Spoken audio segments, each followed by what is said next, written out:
Hey, this is Tyler Horsley, founder and CEO at Nuclear Networking here in Denver. So today in the episode on Business Growth Architect Show, I'm going to share and discuss ways to grow your business, think about scalability, and frankly, avoid a lot of pain and expensive mistakes that I wish I would have known about before building and selling organizations. So to find out how to scale your organization and think differently as an entrepreneur, head on over to the show.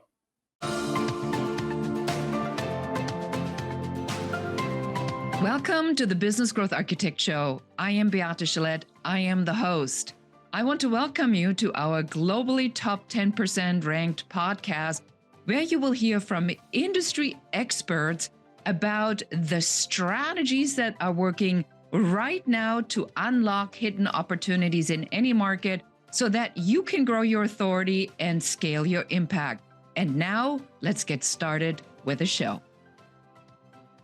Hello and welcome back. This is Beate Chelette, the Growth Architect. Welcome to the Business Growth Architect Show. Today we're talking to Business Growth Advisor, Tyler Horsley. Tyler, I'm so excited for you to be here. Me too. Thanks for having me on. Tyler, tell us a little bit about yourself and what is it that you do? Yeah, absolutely. Giving you a brief background. So started off in federal law enforcement, worked for 2 government agencies, military contracting firm, made the leap to digital marketing and I'd say like M&A activity. So I'm not an investment banker, but I do build, buy, and sell companies. And so that's a big hobby of mine. And obviously, other personal hobbies as well, playful hobbies, but being in a band, doing a snowboarding thing. I live in Denver, Colorado, so I have a little bit more outdoor amenities at my disposal. Yeah, we talked about this rock star thing a minute ago. Yep. So I was laughing because Right. I think it's funny. I can't sing. I mean, I'm capable of many things. Singing is not one of them. So Mhm. you took this quite far, didn't you?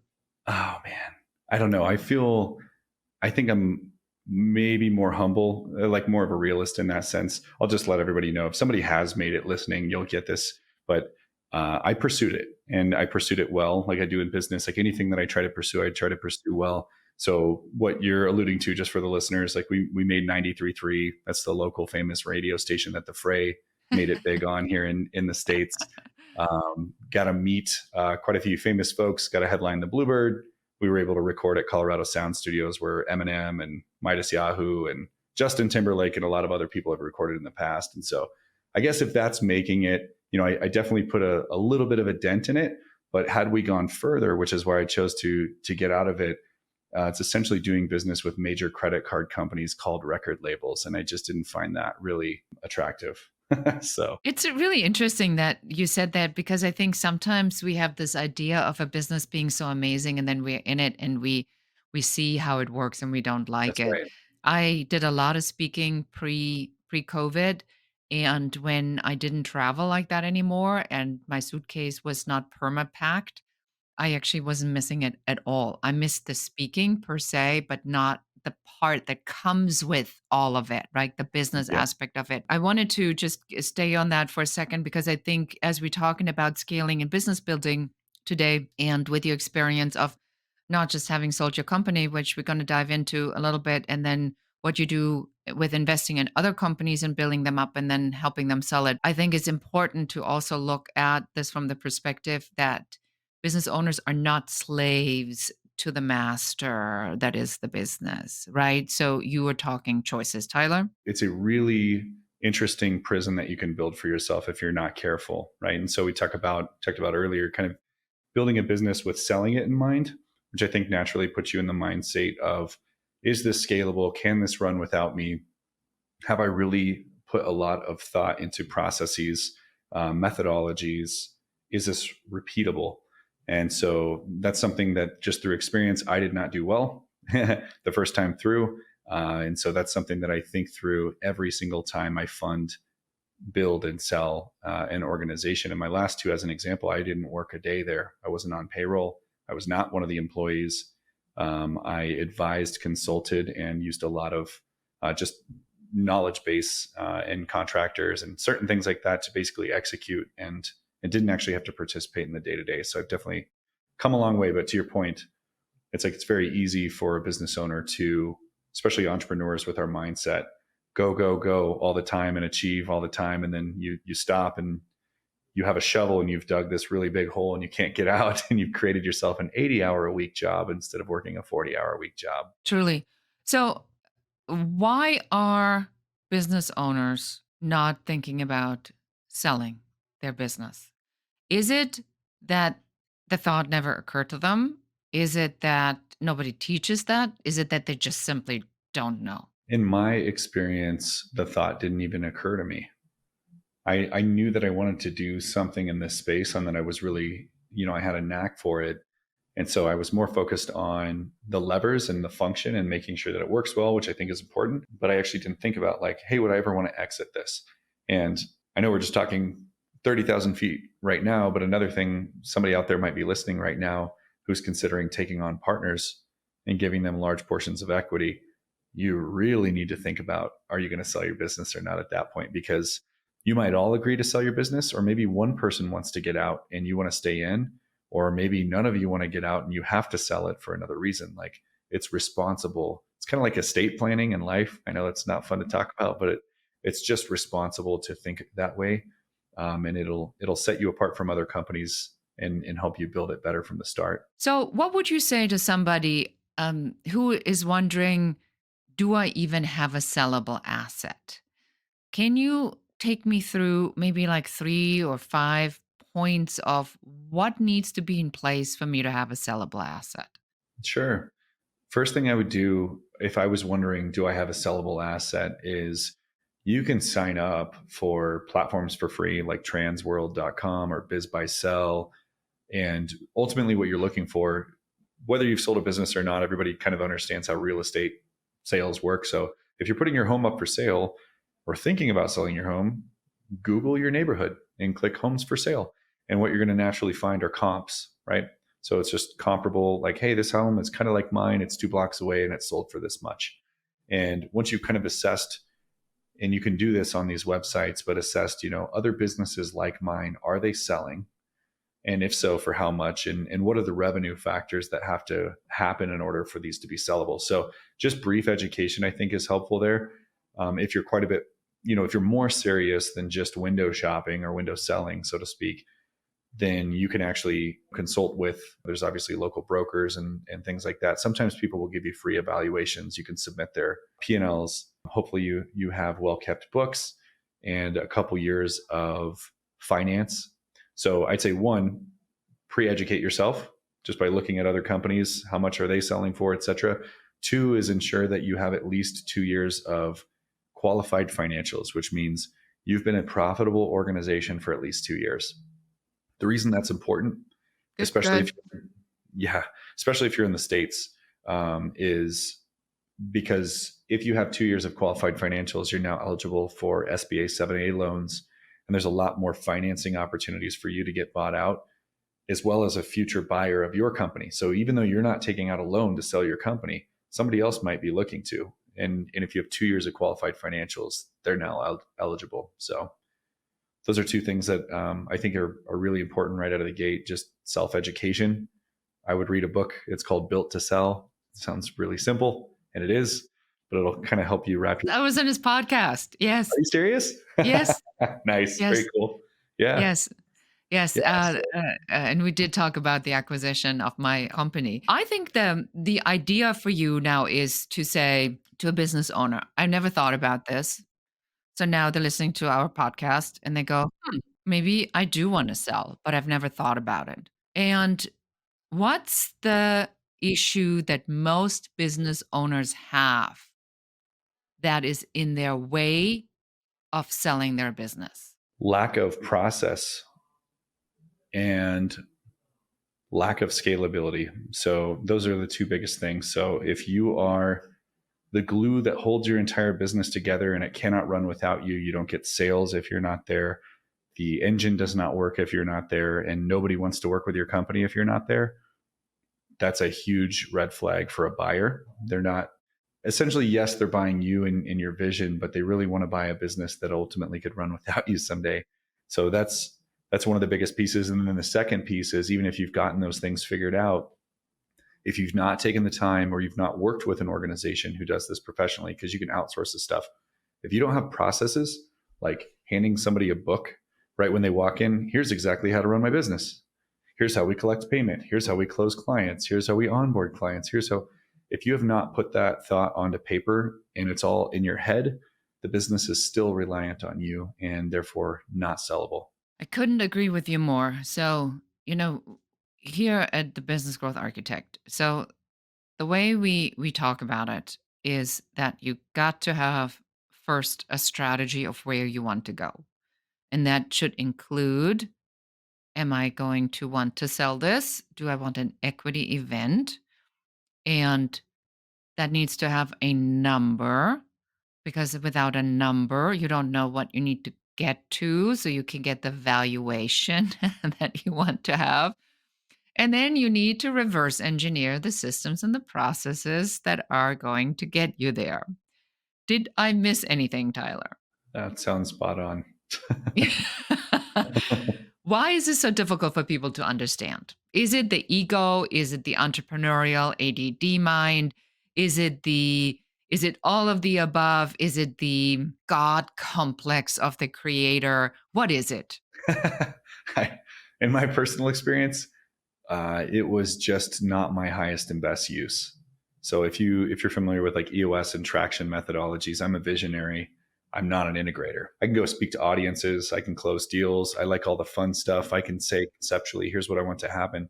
But when it comes down to sitting in an office and thinking through every step, and I like that is super boring and dry. And so to your point, it's outsource it. It's like companies do that for you. They'll sit here. All you have to do is talk. They'll pick your brain. They'll write it down for you. They'll make it look pretty. So Yeah, exactly. yeah, Exactly. How difficult is that to pick up the phone and call me, right? I right. mean, Nailed it. that's what we always tell everybody. So you're saying that, if I may rephrase that, Tyler, that some of the stuff that got us here isn't going to get us through this portion that needs to be in place That's right. to have an equity event. That's right. And can you add a little bit more color to this? Because I think this is a very, very important point for our listeners to understand what is in their own way of creating this equity event for themselves. Yeah, I'd say again, lack of willingness, right? Just right out of the gate. It takes time. It's going to take you away. Even outsourcing, calling you, working with organizations to kind of do this stuff. I think that it's less, they just need kind of a kick in the butt to get it done and to actually do it, because it's like, man, well, I just want to sell. I want to do X, Y, and Z. And so maybe there's a bandwidth component there that kind of gets in their way. Secondly, it's just, again, back to highest and best use. If you're not a financial expert, if you don't have your finances well organized in a platform, QuickBooks, online, NetSuite, whatever you use, other people won't be able to really clearly tell the story or interpret a story of where you've been and your growth potential. It needs to be really well organized. And again, maybe you're not well organized. And so it's, what does it look like to bring on a fractional CFO or somebody who can actually put that together? So the best way that I learned was actually engaging, like I said, you can engage with a brokerage, a consultancy, an M&A, et cetera, and kind of going through it. And for me, it was an expensive journey because I didn't hire any consultants. I didn't hire any agencies. I just went direct to M&A. And so through forceful requests that, hey, you need to have this done. It's like, I don't know what that is. And so I paid them a retainer and then also had to learn on the fly and deliver all this stuff to them as well. So definitely didn't repeat that process after the first time. But Well, I will tell you, going through the due diligence process, especially when you're selling to Bill Gates and everybody's job is only to protect the man. I mean, I had to pull out divorce agreements. dang, And they wanted to make sure that no crazy ex-husbands were jumping out of the bushes with a machete, coming after him, asking for their fair share of things. So that was a level of scrutiny that I have never experienced before and never experienced since. So to your point, and just to reiterate this to the beehive, is that when an acquisition is a strategy and it's an exit strategy, it will, if I heard this correctly, Tyler, cost time and money. that's right. Yep. So if it costs me time and money, what are some of the people that you're meeting? What are they struggling with? I literally just spoke to somebody who has an absolutely beautiful product, but she's not a business person. She's a creative. So she put this great product to market, but didn't know how to run a business. So she didn't make the sales, lost a lot of money. Now I saw her and I said, I know exactly what we need to do with this. Here's how we're going to position this. We need to rebrand this. With a better message, with an engaging message. And then we need to put some money behind it to run, ads to get this in front of people. And she goes, no, I've already lost so much money. I want somebody to hire me, give me a salary as a creative director, and then pay me a percentage on sales. It's like, no. If somebody finds a distressed unit, they will go and they will take that and buy that from you for nothing. And then they'll do whatever they want with it because it's on you, not on them, what happened, right? How do you help people to get over this hurdle of being their own worst enemy? Because to get big money, you're going to have to spend more money than you thought. Right. Yeah. I would also add that undergoing or doing that process of in thinking of how to prepare your company for sale also forces you, and the positive outcome is to become more scalable and actually be able to answer these questions. What are your 1 year, 3 year, 5 or 10 year goals? How are you going to get there? What are you doing to grow and not grow? And so just as an added benefit, I think that even if you didn't sell your company, like just going through the process is still beneficial. Helping entrepreneurs get out of their own way. The way that I kind of do that is you can start out with a conversation of asking them where all their pain points are. What do you hate most about what you're doing and where you're at, and what could you delegate if you'd like to?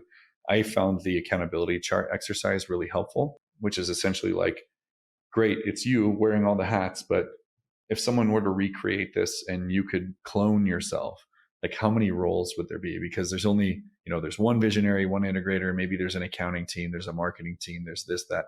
Basically draw this out for the visionary. And it's like, you are sitting in 7 out of 10 spots. You now know what you need to delegate and who you need to hire. And so it's addressing pain first and foremost and documenting that, and then assessing goals. It's like, what if everything was perfect in your business? What does a perfect day look like to you? And most people are like, well, I just want to talk to people and I just want to do A, B, and C or design or create things. I don't want to mess with billing and chasing a check or a credit card decline or a chargeback. And so by addressing those goals or assessing those goals, it's like, great. That also is another reason. So it's kind of, I don't know, like the movie Inception in a way. You can just ask questions, open-ended questions, and kind of like document these things and say, if we could solve all this for you, wouldn't that be worth doing? And typically, I think once people slow down enough, especially entrepreneurs, to think and look at it on paper, and they're like, yeah, I actually really need this. And I didn't think I needed it prior, but yeah, it's facts. It's not opinion at that point. So I love that. And so we will talk about more about mergers and acquisitions and how you can set up your business for sale right after this message. Are you looking for the hidden opportunities for you in this market? Or are you simply wanting to figure out what is your unique differentiation factor that makes clients want to work with you and not your competitors? If this resonates, I want to invite you to go to uncoverysession.com and schedule your 15-minute complimentary uncovery session with one of our business growth advisors that will take you through what your number one business growth blocker is, what you can do to remove it, and what your very best next step should be. And now let's get back to the show. And welcome back. Beate here with Tyler, Business Growth Advisor, talking about mergers, acquisitions, scaling your business, and what often so much is in your way of seeing the path to this fabulous, amazing, beautiful end result when you open the account to your brokerage and there is a big amount of money in it and you go, it's all been worth it.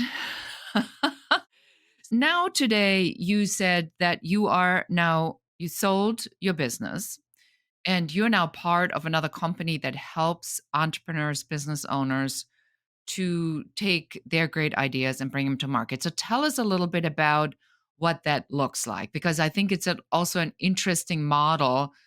I would love to have you talk about what that means from an equity standpoint, because if you want to make really big money and you need people to put money in your business to do that, they're going to want a piece. So tell us about that. Yeah. So there's kind of, I call it three divisions. One is personal, which I'll cover last, but the organization I actually work with, DRG Invest, we're a private equity group out of Colorado. We invest in and build, and as the initial name suggested, Denver Realty Group, I think is what it initially stood for. We're into a lot of multifamily apartments, this, that, and the other. We also own a construction company, property management company. Like, there's several companies, but we've repositioned the organization as what we call a company factory. And so what that looks like is we look for viable needs in the market, best ways we can serve the community by offering basically where there's vacuums in services or products or specific industry sets. We would actually formulate, and we have this kind of machine, genuinely. We have fractionals. So we have an entire back of house accounting and all of the things that any company would need. And essentially, these ideas go through this idea factory process. And if they're vetted and they meet all the criteria, we actually put funding behind those and grow. And then we'll place a C-level into those positions. So that's the DRG side. DRG actually owns Nuclear Networking, so the organization that I sold. And so I'm still acting CEO over this organization. On a nuclear networking side, we certainly work with far more businesses than just the ones going through our own factory here. So we are working with, a lot of entrepreneurs and helping them discover the why, right? Ripping off Simon Sinek, but genuinely, if I lined you up in front of 100 people who are ready to buy, and I lined you up next to 10 of your competitors, and I'm giving you 5 to 10 seconds to tell me why you're better than everyone else you're standing by, what would you say? And we help them answer that question. Most people say, well, we've got positive reviews on Google, or we're in the Better Oh Business God, Bureau. I just threw up in my mouth. Exactly. They actually say that. Yeah. Yeah, exactly. Oh, So, how about we um, do really good work? oh, that's right. We're honest. We have integrity. Yeah, yeah, and we do show up on time. That should be expected. That's called basic transactional. Oh, and we always within our budget. Yes. Yeah. Yeah, exactly. So it's, Differentiation factor, it is not. yep, that's right. So we drive them through that, try to better understand their margins, create objectives on that, and then we really help them. It's like, great, now we know who we are, what pain we solve, what goals we help our clients or prospects reach, and then we move towards how can we wow them with value through an offer they would feel foolish saying no to. Because if you're selling everything that everybody else is selling, nobody cares. It's like, great, we replace roofs. So do 5,000 other companies. Like, what?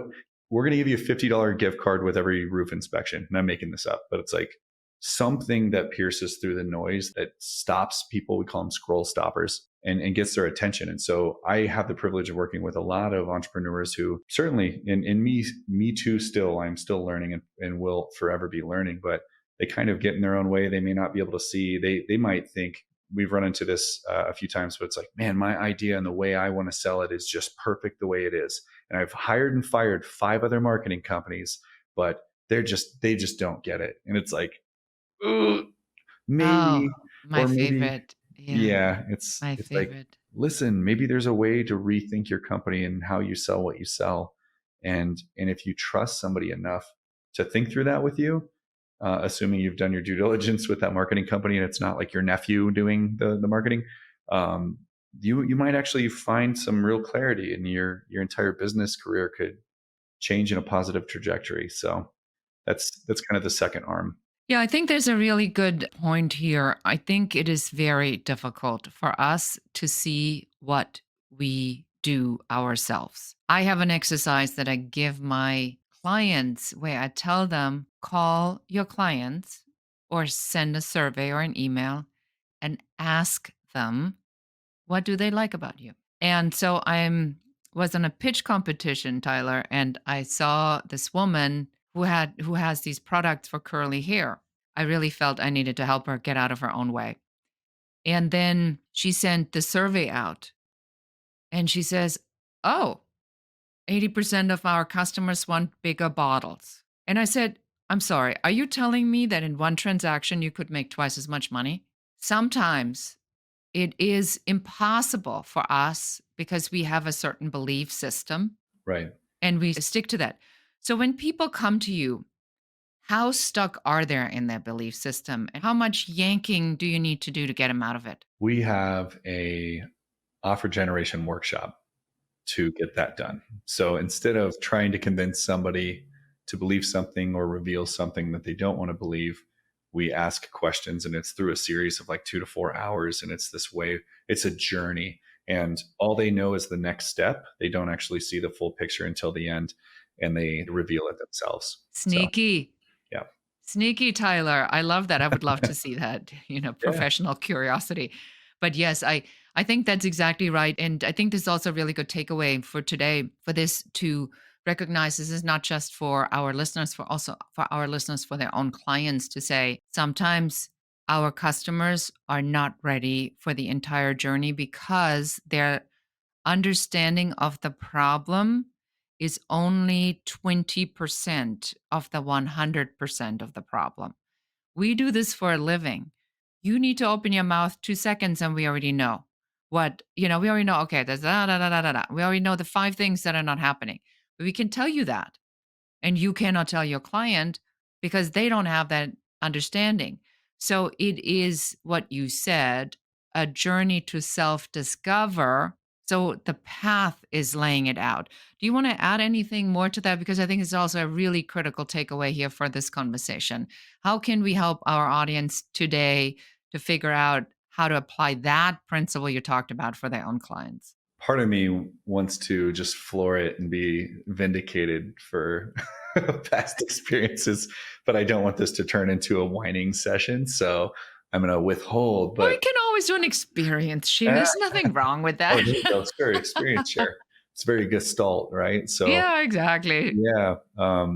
Yeah. So I'd say, I guess, just a little biased, but if you're going to hire a professional organization that services or sophisticated, and to your point, oh man, like, and I'm, I guess, relatively young in this space, but I've been doing this for like 10 years. I'm 36 at the time of this recording. So I'm like, well, I have a lot more to learn. Plus, the space changes so much, so rapidly. But I've grown over 2,200 businesses.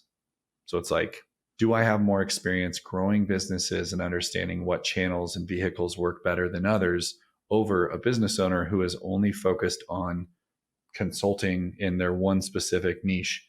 Likely that I would have an advantage there. But this paradigm shift happens once in a while because back to ego, because entrepreneurs, we have ego, and part of that's the reason we're here, which is That's cool. why we're entrepreneurs, because we That's know right. better than anybody else. Yeah, yeah, exactly. Well, like the negative shift with clients for us is when they move from, why don't people want to buy my product service the way that it is? It must be their fault. And actually, it must be the marketing company's fault too. So the company that you hired for their expertise and their partnership, they create that company as now the company's the enemy, and they fail to challenge themselves to be a little bit more introspective around. I hired this company to help me. That also includes hearing bad news and maybe areas of opportunities that I can improve. I've never met a marketing company that said, "Hey, everything's broken. Sorry, good luck." They're usually like, "Hey, this isn't working, and here's what we do instead." But I have had some maybe more ego driven folks, and I'm guilty of it too. We all are, right? But it's like, no, you are my third agency, but it's still, I think it's you, and you're taking advantage of us because you can force 11,000 people to buy my $50,000 product. It's like, all right, data says this, and basically, so I would just say, more than anything, whoever you are, listening out there, like, find a partner that you've done really great due diligence on. And once you determine to trust them, just like a marriage or anything else, fully trust them and listen to data and rationale. And if you need to, create a consortium or look maybe other individuals that work in the same space that you trust and kind of bounce some of those ideas off of, because it's okay to not know and it's okay to be anxious, but shooting your help is not a way to grow your business. That is a very powerful piece because our natural inclination is to find people who believe what we believe in. So, therefore, our belief system is Yeah. supported and not Yep. challenged, Reinforced. Yeah. reinforced. However, if what you're reinforcing is already not working, then now you're succeeding reinforcing stuff that doesn't work. And I will tell you, I've had a very painful experience where I hired a very, very, let's just say colorful, high ticket closer. And there was a point where, he blamed me, he blamed my clients, he blamed my lists, he blamed everything. And I got really mad. And then I thought to myself, well, what's the gift here? Where's the opportunity? Where's the lesson here? This isn't coming for nothing. And I realized it was my own voice of doubt, of the story that ran in the back of my head. Right. And so, are you seeing this in your work, that there is a story that runs that needs to be reshifted? Oh yeah, of course. And just for the record too, because I know in entrepreneurship, at least for me, we're tempted to talk about success and provide, feedback or experience share and more. I do regular work. I've intentionally gone out of my way to do extreme accountability work and literally ask those same questions, like what's underneath that? And just to give more context, it sounds kind of weird, but one of the tools and practices that I use is asking in third person. So it sounds like you're nice and crazy, but if I have a negative response because a client reaches out and says, I don't like the way this was done, and maybe they challenge your integrity or the quality of work or whatever that is, and I get that, I get upset. It's like, well, what kind of person gets upset when their integrity or quality of work is challenged? And now all of a sudden I can actually tell that story because it's easier to see from the outside than the inside. And so it's like, well, yeah, I had a career in federal law enforcement. Like integrity was an integral part of that entire piece. And I have actually genuinely put my heart and soul into this to try to help this person. And they're blaming, but they're also not introspective enough to see that there's other. So it's like, where does that show up for me in my life? And so, I can kind of go down that path, but yeah, that's kind of my thought process. Yeah, I think that there really is nothing like that when you get into that point and you say, if it's not landing because you yourself are not congruent, what you do is not congruent, or you're missing the mark, or you're not doing the things that you need to be doing. I will say that I begrudgingly arriving at the point where I will tell you that as a business owner today, as a service provider, unless you run ads and you make that part of your plan, it's going to be almost impossible to grow your business to a certain level. I mean, you can do a couple 100,000. If you kill yourself, maybe 1 million, but then you're always on the road speaking, talking. But if you want that sort of sexy system where you do this and the mastermind and the online course, and you have all these people coming and sell the book, there's a model out there, and that model is a model that's an advertising model, and you're just not going to get around that. So I think there's also a part of the reality there. So to wrap it up for today, Tyler, so what I'm taking away here, and I want to recap that and get your final thoughts on this, is that we really encourage everybody to get very clear about what that future goal is. And if you are in business and you don't have an exit strategy, an exit plan, I am going to scratch my head publicly, because I just don't see any point in doing this and then doing it for nothing. I mean, if you do it, build it, sell it, drink beverages with umbrellas in it on a beach somewhere, if that tickles your fancy, or support your church or shelter or whatever that might be. So really look into this on whether or not an exit strategy is the right thing for you, and then do the work. For somebody who now says, Tyler is the bomb, where do I find more about you? Where do we send them? Sure. So typically I would recommend LinkedIn, just in terms of following where I'm at, what organizations I'm a part of, what I'm doing, right? That's our public business social feed, I guess, right? From a contact perspective, email me at tyler@nuclearnetworking.com. All right, Tyler, it's been an absolute pleasure to have you on the show. Thank you so much for sharing some of your insights. Thank you for having me. I enjoyed it. And that's it for us today. Thank you so much for listening to or watching the show. Until next time, and goodbye. Thank you for listening to or watching the show. We are so excited that you're here, and we are very grateful for you. Now it's our turn to ask you for help. Please do share this episode with one other person that needs to hear what we were talking about today. If there's any question you have about business, please do reach out to us and let us know. And don't forget to schedule your complimentary Uncovery session at uncoverysession.com, where one of our business growth advisors will help you to figure out what your number one business growth blocker is in only 15 minutes. And that's it for us today. Until next time.